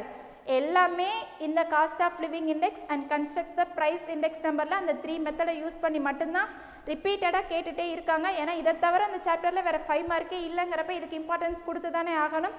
அப்போது இதுலேருந்து ஒரு 5 மார்க் இல்லைன்னா 2 5 மார்க் கூட கேட்கலாம். அப்போ ஃபேமிலி பட்ஜெட் மெத்தடுக்கு பிவி ஃபைண்ட் அவுட் பண்ணி அதை மல்டிப்ளை பண்ணி அதனுடைய சம்மேஷன் ஃபைண்ட் அவுட் பண்ணிக்கோங்க. அதுக்கப்புறம் ஃபார்முலாவில் அப்ளை பண்ணோன்னா நமக்கு என்ன ஆன்சர் கிடைச்சிருக்கு, 2662.38. சரியா? ஓகே, நெக்ஸ்ட் சம் பாருங்க. இப்போ 20th சம்மை எப்படி எழுதணும்னு சொல்லிட்டேன்னா 21 பாருங்க. இதெல்லாம் எதுக்கு சொல்கிறேன்னா, ஜஸ்ட் பென்சிலில் மார்க் பண்ணி மட்டும் வச்சுக்கோங்க. எது ப்ரைஸ், எது வெயிட், எது குவான்டிட்டின்னு தெரிஞ்சால் போதும். நீங்களாவே மல்டிப்ளை பண்ணி அது என்ன மெத்தட்னு கண்டுபிடிச்சி அதை ஃபார்முலாவில் அப்ளை பண்ணிக்கலாம். ஓகே, 21 சம் பாருங்க. ப்ரைஸ் கொடுத்துருக்காங்க, பேஸ் இயர் கரண்ட் இயர் கொடுத்துருக்காங்க இல்லையா. ஸோ அப்போ தெளிவாக P0 Q0 கொடுத்துருக்காங்கன்னு தெரியுது. அதே மாதிரி வெயிட் கொடுத்துருக்காங்க இல்லையா. வெயிட் அப்படின்னா என்ன, அது வியை தானே ரெஃபர் பண்ணும். ஸோ அப்போ 21 சம்மில் ப்ரைஸ் கொடுத்துருக்காங்க, P0 Q0 P0 P1 எழுதிக்கங்க. அதே மாதிரி வெயிட் அப்படிங்கிறது வி. அப்போ இந்த சம்மில் எது எது ஃபைண்ட் அவுட் பண்ணணும், இப்போ போட்டிருக்க 20th சம்மில் P வேல்யூ டைரெக்டாக கொடுத்துருக்காங்க. அப்போ Pக்கு ஃபார்முலா யூஸ் பண்ணவே தேவையில்லை. Pக்கு என்ன formula, P1 by P0 into 100 சொன்னேன்னா. ஆனால் இந்த 21 சம்மில் ஃபார்முலாவை யூஸ் பண்ணி தான் நம்ம எதை ஃபைண்ட் அவுட் பண்ணணும், Pயோட வேல்யூ ஃபைண்ட் அவுட் பண்ணணும். அப்போ 21st சம்மில் first work P value find out பண்ணுங்கள். Pக்கு என்ன ஃபார்முலான்னு தெரியும், P1 by P0 into 100. அப்போ எக்ஸ்ட்ரா இந்த சம்மில் 2 காலம் ஓப்பன் பண்ணணும். First one P value find out பண்ணுங்கள், second one PV find out பண்ணணும். அப்போ Pயையும் Vயையும் மல்டிப்ளை பண்ணால் PV கிடைச்சிரும். சம்மேஷன் கண்டுபிடிச்சி என்ன மெத்தடில், ஃபேமிலி பட்ஜெட் மெத்தடில் போடணும். ஃபேமிலி பட்ஜெட் மெத்தடுக்கான ஃபார்முலா சேம், இதையும் ஃபைண்ட் அவுட் பண்ணணும், இதையும் ஃபைண்ட் அவுட் பண்ணுங்கள். Pக்கான formula P1 divided by P0 into 100. ஓகே, தென் 22nd சம்முக்கு வாங்க பார்க்கலாம். 22nd சம்மில் ப்ரைஸ் கொடுத்துருக்காங்களா, 2010 பேஸ் இயரில் ஒரு ப்ரைஸ் கொடுத்துருக்காங்க, 2015 கரண்ட் இயருக்கு ஒரு ப்ரைஸ் கொடுத்துருக்காங்க. ஸோ ப்ரைஸில் உங்களுக்கு எந்த கன்ஃபியூஸுமே வராது. அதாவது P0 P1 கொடுத்துருக்காங்க. ஆனால் இங்கே பக்கத்தில் பாருங்களேன், வெயிட் அப்படின்னு சொல்லிட்டு 2010ன்னு கீழே மென்ஷன் பண்ணியிருக்காங்க பாருங்களேன். 22nd சம்மை மட்டும் கொஞ்சம் ஃபோக்கஸ் பண்ணி பாருங்கள். ப்ரைஸில் நோ ப்ராப்ளம், P0 P1 கொடுத்துருக்காங்க. ஸோ அதில் எந்த குழப்பமும் நமக்கு வராது. ஆனால் அங்கே வெயிட்டுன்னு சொல்லிட்டா பரவாயில்ல, வெயிட்டுன்னு சொல்லிட்டு எதுவுமே எழுதலைன்னா பரவாயில்ல. ஆனால் வெயிட்டுன்னு சொல்லிட்டு கீழே ஒரு 2010 அப்படின்னு சொல்லிட்டு கொடுத்துருக்காங்க இல்லையா. நான் என்ன சொல்லியிருக்கேன், ப்ரைஸ் அண்ட் வெயிட் கொடுத்துருந்தாங்கன்னா ஃபேமிலி பட்ஜெட் மெத்தடில் போடுங்கன்னு சொன்னேன். ஆமாம் தானே, எஸ். ஏன்னா வெயிட் அப்படிங்கிறது விங்கிற லெட்டரை டினோட் பண்ணும். அப்போ வெயிட் கொடுத்துருந்தாங்கன்னா ஃபேமிலி பட்ஜெட் மெத்தடில் போடுங்கன்னு சொன்னேன். ஆனால் இந்த 22nd சம்மில் வெயிட்டுன்னு கொடுத்துருக்காங்க. ஆனால் இதை நான் ஃபேமிலி பட்ஜெட் மெத்தடில் போட போகிறது கிடையாது. ஏன்னா இங்கே வெயிட்டுன்னு சொல்லிட்டு கீழே ஒரு 2010 கொடுத்துருக்காங்க இல்லையா. 2010ங்கிறது பேஸ் இயர், 2015ங்கிறது கரண்ட் இயர். இந்த 22nd சம்மை மட்டும் அவசரப்பட்டு போட்டுறாதீங்க. மிஸ்ஸு வெயிட்டுன்னு கொடுத்துருந்தாலே ஃபேமிலி பட்ஜெட் மெத்தடில் போட சொன்னாங்க, கரெக்டு தான். வெயிட்டுன்னு மட்டும் கொடுத்துருந்தாங்க, அதுக்கு கீழே எந்த இயருமே மென்ஷன் பண்ணலைன்னா ஃபேமிலி பட்ஜெட் மெத்தட் தான். ஆனால் இதில் வெயிட்டுக்கு கீழே பேஸ் இயரை மென்ஷன் பண்ணியிருக்காங்க பார்த்தீங்களா. இதுக்கு முன்னாடி போட்ட சம்மில் செக் பண்ணுங்கள். வெயிட்டுக்கு கீழே எந்த ஒரு பேஸ் இயரையுமோ இல்லை எந்த ஒரு கரண்ட் இயரையுமே மென்ஷன் பண்ணலை. ஆனால் இந்த 22nd சம்மில் மட்டும் வெயிட்டோட பேஸ் இயரை மென்ஷன் பண்ணியிருக்காங்க. அப்போ ப்ரைஸில் இருக்கிறது P0 அண்ட் P1, பேஸ் இயரில் இருக்கிறது P0, கரண்ட் இயரில் இருக்கிறது P1. இந்த வெயிட்டுக்கு கீழே 2010 கொடுத்துருக்காங்க இல்லையா. அப்போ அதை என்னன்னு எடுக்கணும், Q0ன்னு எடுக்கணும். இந்த ஒரு வார்த்தையை சொல்கிறதுக்காக தான் இவ்வளோ பெரிய எக்ஸ்ப்ளனேஷன். வெயிட்டுக்கு கீழே 2010ங்கிற பேஸ் இயரை மென்ஷன் பண்ணியிருக்காங்க. அப்போ மென்ஷன் பண்ணினால அதை என்னன்னு எடுக்கணும், Q0ன்னு எடுக்கணும். அப்போ வெயிட்டுன்னு சொல்லிட்டு வீண் எடுத்துடாதீங்க. அதனுடைய பேஸ் இயர் 2010 Q0ன்னு செலக்ட் பண்ணுங்க. அப்போ இந்த 22nd சம்மில் என்னென்ன டேட்டா கொடுத்துருக்காங்க, பேஸ் இயர் அண்ட் கரண்ட் இயரோட ப்ரைஸ் கொடுத்துருக்காங்க, P0 P1 கொடுத்துருக்காங்க. அண்ட் வெயிட்டோட பேஸ் இயர் கொடுத்துருக்காங்க. வெயிட்டுன்னு மட்டும் சொல்லிவிட்டு அதுக்கு கீழே எதையுமே மென்ஷன் பண்ணலைன்னா அது வி தான். ஆனால் இந்த வெயிட்டுக்கு கீழே பேஸ் இயரை மென்ஷன் பண்ணியிருக்காங்க. அப்போ அதை நம்ம என்னன்னு எடுக்கணும், Q நாட்டுன்னு எடுக்கணும். மறுபடியும் சொல்கிறேன், வெயிட்டுக்கு கீழே பேஸ் இயரை மென்ஷன் பண்ணியிருக்காங்க. So we take the weight in base year as Q naught. அப்போ Q நாட்டுன்னு செலக்ட் பண்ணியாச்சு. அப்போ இது என்ன மெத்தடில் போடணும், அக்ரிகேட் எக்ஸ்பெண்டிச்சர் மெத்தடில் போடணும். சம்லே கொடுத்துருக்காங்க பாருங்கள், calculate the cost of living index by aggregate expenditure மெத்தட்னு கொடுத்துருக்காங்க. அப்போ அக்ரிகேட் எக்ஸ்பெண்டிச்சர் மெத்தடுக்கு என்ன formula, summation P0 P1 Q0 divided by summation P0 Q0 into 100. So இதுதான் அக்ரிகேட் எக்ஸ்பெண்டிச்சர் மெத்தட்கான ஃபார்முலா. நமக்கு தான் சம்மில் டேட்டாஸ் இருக்கு இல்லையா, P0 இருக்குது, P1 இருக்குது, Q0 இருக்குது. எப்பவும் போல் P1 Q0 ஃபைண்ட் அவுட் பண்ணிடுங்க. P0 Q0 ஃபைண்ட் அவுட் பண்ணி டிவைட் கொடுத்து 100 மல்டிப்ளை பண்ணோன்னா நமக்கு 20 செகண்ட் சம்க்கான ஆன்சர் கிடைச்சிரும். ஓகே, அவ்வளோதான். இப்போது ப்ரைஸ் இண்டெக்ஸ் நம்பர் எப்படி கன்ஸ்ட்ரக்ட் பண்ணுறதுன்னு பார்த்தோம். அதில் 3 மெத்தட்ஸ் இருந்துச்சு. அந்த 3 மெத்தடை டெஸ்ட் பண்ணுறதுக்காக 2 டெஸ்ட் இருந்தது. அப்போ அதனுடைய சாப்டர் அதோட க்ளோஸ். ப்ரைஸ் இண்டெக்ஸ் நம்பரில் அப்போ தனியாக 5 டைப்ஸ் இருக்குது அப்படிங்கிறத மைண்டில் செட் பண்ணிக்கோங்க. அதே மாதிரி காஸ்ட் ஆஃப் லிவிங் இண்டெக்ஸ் நம்பரில் டோட்டலாக 2 டைப்ஸ் மட்டும்தான் இருக்குது, aggregate expenditure method and family budget method. அந்த 2 மெத்தடுக்கும் ப்ரைஸ் அண்ட் குவான்டிட்டி கொடுத்துருந்தாங்கன்னா aggregate expenditure method, price and weight கொடுத்துருந்தாங்கன்னா ஃபேமிலி பட்ஜெட் மெத்தட். அதில் இந்த 20 செகண்ட் சம்மில் மட்டும் வெயிட்டுக்கு கீழே பேஸ் இயரை மென்ஷன் பண்ணியிருக்கனால அது அக்ரிகேட் எக்ஸ்பெண்டிச்சர் மெத்தடுக்கு கீழே போயிடும். ஓகே, அப்போ காஸ்ட் ஆஃப் லிவிங் இண்டெக்ஸ் நம்பருமே டோட்டலாக க்ளோஸ் ஆகிடுச்சா. இப்போ டோட்டலாக இண்டெக்ஸ் நம்பரில் எத்தனை செக்ஷன் பார்த்தோம், 3 செக்ஷன் பார்த்துருக்கோம். First section price index number, second one quality price index number, third one cost of living index number. அதில் ஃபஸ்ட்டையும் தேர்டையும் எப்படி போடணும்னு சொல்லிட்டேன். இன்னும் செகண்ட் டைப் ஒன்று இருக்கு இல்லையா, குவாலிட்டி இண்டெக்ஸ் நம்பர்னு ஒன்று இருக்கு இல்லையா, இதுதான் நம்மளோட 9th சாப்டரோட லாஸ்ட் செக்ஷன். அப்போ குவாலிட்டி இண்டெக்ஸ் நம்பர்னு ஒன்று இருக்கு இல்லையா, இதுக்கான ஸ்டோரியை பாருங்கள். ப்ரைஸ் இண்டெக்ஸ் நம்பர்னா என்னன்னு சொல்லிட்டு அதுக்கு ஒரு ஸ்டோரி, அதுக்கு ஒரு மெத்தடு, அதுக்கு ஒரு ஃபார்முலா, அதில் ஒரு கால்குலேஷன். அதே மாதிரி காஸ்ட் ஆஃப் லிவிங் இண்டெக்ஸ்னால் அதுக்கு ஒரு ஸ்டோரி, அதுக்கு ஒரு ஃபார்முலா, அதுக்கு ஒரு கால்குலேஷன். அப்போ அதே மாதிரி குவாலிட்டி இண்டெக்ஸ் நம்பருக்கும் இருக்கும் இல்லையா. அப்போ குவாலிட்டி இண்டெக்ஸ் நம்பர் அதை எப்படி ஃபைண்ட் அவுட் பண்ணுறதுனா அதுக்கு ஒரு நேம் கொடுத்துருக்காங்க பாருங்கள், ஸ்டாட்டிஸ்டிக்கல் குவாலிட்டி கண்ட்ரோல். அடுத்த எக்ஸசைஸ் 9.3ல் நாம் பார்க்க போகிறது அதுதான். ஃபஸ்ட் அந்த ஸ்டோரியை மட்டும் சொல்லிடுறேன் பாருங்கள்.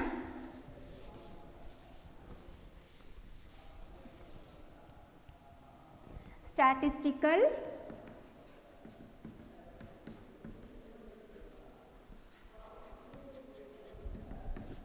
quality control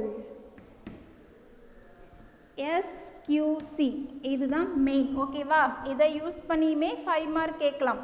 statistical quality control, புள்ளியியல் தர கட்டுப்பாடு அப்படின்னு தமிழில் சொல்கிறாங்க.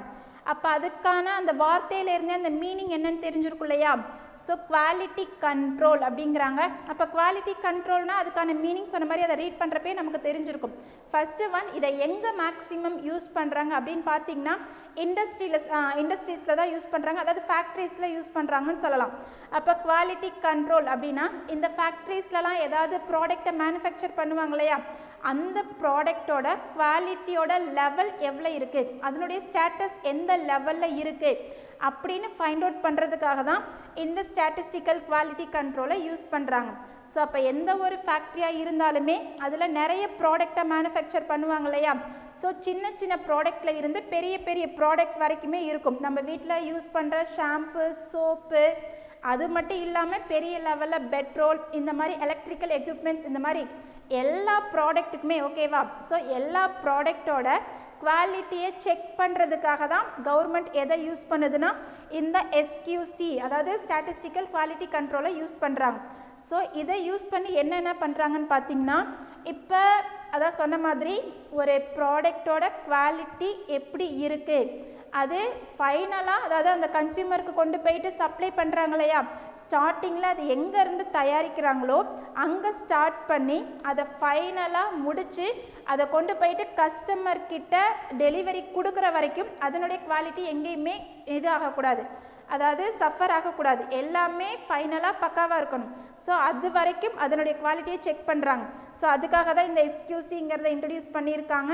ஓகே, இந்த ஸ்டாட்டிஸ்டிக்கல் குவாலிட்டி கண்ட்ரோலில் வேரியேஷன் ஆகிறதுக்கு 2 காசஸ் சொல்கிறாங்க. ஸோ என்னென்ன சொல்கிறாங்கன்னு பார்த்தீங்கன்னா, சான்ஸ் காசஸ் அப்படின்னு ஒன்று சொல்கிறாங்க, இன்னொன்று அசைனபிள் காசஸ். ஸோ ஃபேக்ட்ரியில் எந்த ஒரு ப்ராடக்டை மேனுஃபேக்சர் பண்ணும்போது ஏதாவது ஒரு இடையில ஒரு இது வரும் இல்லையா, என்னது தடங்கள் வரும்னு சொல்லுவாங்க இல்லையா, அந்த மாதிரி தான். ஸோ அந்த ப்ராடக்டோட குவாலிட்டி சஃபர் ஆகிறதுக்கு 2 ரீசன் சொல்கிறாங்க. என்னென்ன ரீசன் சொல்கிறாங்கன்னா, சான்ஸ் காசஸ் அப்படின்னு ஒன்று சொல்கிறாங்க, இன்னொன்று அசைனபிள் காசஸ் அப்படின்னு சொல்கிறாங்க. இந்த கதையெல்லாம் எதுக்கு சொல்கிறேன், மேக்ஸ் கிளாஸில் இந்த கதை தேவையான கண்டிப்பாக சொல்லியிருக்கேன் இல்லையா. இந்த 8th chapter 9th chapter 10th சாப்டரில் 5 மார்க்குன்னு எடுத்துக்கிட்டோன்னா மட்டும்தான் சம்ஸில் கேட்பாங்க. அப்போ 8, 9, 10ல் இருந்து 2 மார்க் 3 மார்க் எதுவாக இருந்தாலுமே டெஃபினிஷன்ஸ் மட்டும்தான் இருக்கும். 5 மார்க் மட்டும்தான் சம்ஸில் கேட்குறதுக்கு, அதாவது சம்மை மட்டும்தான் 5 மார்க்கில் கேட்பாங்க. அப்போ 8th chapter 9th chapter 10th சாப்டர்லாம் 2 mark 3 mark கேட்க மாட்டாங்களா அப்படின்லாம் கிடையாது, கண்டிப்பாக கேட்பாங்க. அப்போ எதை கேட்பாங்கன்னா, இந்த சாப்டர்லேருந்து நமக்கு 2 மார்க் 3 மார்க் 5 மார்க்லாம் எதுவுமே கிடையாது. அப்போ எதை தான் கேட்பாங்கன்னா, இப்போ நான் ஒவ்வொரு சாப்டரும் ஸ்டார்ட் பண்ணுறப்ப ஒவ்வொரு ஸ்டோரி சொல்லிட்டு இருக்கேன் இல்லையா, அந்த டெஃபினிஷன்ஸை தான் உங்களுக்கு 2 மார்க் 3 மார்க்கில் கேட்பாங்க. அப்போ ஸ்டாட்டிஸ்டிக்கல் குவாலிட்டி கண்ட்ரோல்னால் என்னன்னு தெரிஞ்சிருக்கணும். அதாவது ஒரு ஃபேக்ட்ரியில் ப்ராடக்டை மேனுஃபேக்சர் பண்ணுறாங்க, அந்த ப்ராடக்டோட குவாலிட்டியை பற்றி தெரிஞ்சுக்கிறதுக்காக தான் கவர்மெண்ட் எதை இன்ட்ரடியூஸ் பண்ணியிருக்குன்னா, இந்த எஸ்கியூசியை இன்ட்ரடியூஸ் பண்ணியிருக்காங்க. ஸோ இதுக்கு எக்ஸாம்பிள் என்னென்ன சொல்கிறாங்கன்னா, எல்லா ப்ராடக்ட்டுமே சொல்கிறாங்க. பெரிய லெவலில் ப்ராடக்ட் மட்டும் கிடையாது, சின்ன லெவலில் சொன்ன மாதிரி பிஸ்கெட்டில் ஆரம்பித்து கூட அந்த பிஸ்கட்டோட குவாலிட்டி கூட எவ்வளோ தூரம் கண்ட்ரோல் பண்ண முடியும் அப்படிங்கிறது எல்லாமே செக் பண்ணுறதுக்காக தான் இந்த ஸ்டாட்டிஸ்டிக்கல் குவாலிட்டி கண்ட்ரோல். அப்போ அதனுடைய மீனிங் தெரிஞ்சிருக்கும். ஸோ இந்த எஸ்கியூசியை வேரியேஷன் இதை கண்ட்ரோல் பண்ணுறதுக்கு 2 காசஸ் இருக்குன்னு சொல்கிறாங்கன்னு சொன்னேன் இல்லையா. So there are 2 causes of variation which affects the quality of a product. எந்த ஒரு ப்ராடக்டாக இருந்தாலுமே அதை அஃபெக்ட் பண்ணுறதுக்கு 2 காசஸ் இருக்குன்னு சொல்கிறாங்க. என்னென்ன காசஸ்ன்னு பார்த்தீங்கன்னா, chance causes and second one assignable causes. இதையுமே புக்கில் ரீட் பண்ணி பார்த்தீங்கனாலே தெளிவாகவே அதுக்கான மீனிங் புரியுது. இருந்தாலும் சான்ஸ் காசஸ் அப்படின்னா என்னன்னு சொல்கிறாங்கன்னு பார்த்தீங்கன்னா, இது வந்து நேச்சுரல் காசஸ் அப்படி இல்லைன்னா அன்எக்ஸ்பெக்டட் காசஸ் அப்படின்னு சொல்கிறாங்க. அப்போ நேச்சுரல் காசஸ்னால் தெரியும் இல்லையா, இந்த ரெயின் இல்லைனா ஃப்ளட்டு இல்லைனா பவர் கட், இது எல்லாமே நேச்சுரல் காசஸ் அப்படின்னு சொல்கிறாங்க. ஸோ இது எல்லாமே நம்மளால், அதாவது ஹியூமன் பீயிங்ஸால் கண்ட்ரோல் பண்ண முடியாது. ஏன்னா திடீர்னு ரெயின் வர்றதை நம்மளால் ஸ்டாப் பண்ண முடியுமா, முடியாது. திடீர்னு பவர் கட் ஆகிறத ஸ்டாப் பண்ண முடியுமா, கண்டிப்பாக முடியாது. சேம் டைம் ஃப்ளட் வர்றது, இந்த மாதிரி நேச்சுரல் இல்லைனா அன்எக்ஸ்பெக்டடாக நடக்கிற ஒன்றை நம்மளால் எதையுமே அதில் இருந்து ப்ரிவென்ட் பண்ணவும் முடியாது, இல்லைனா அதை எலிமினேட் பண்ணவும் முடியாது.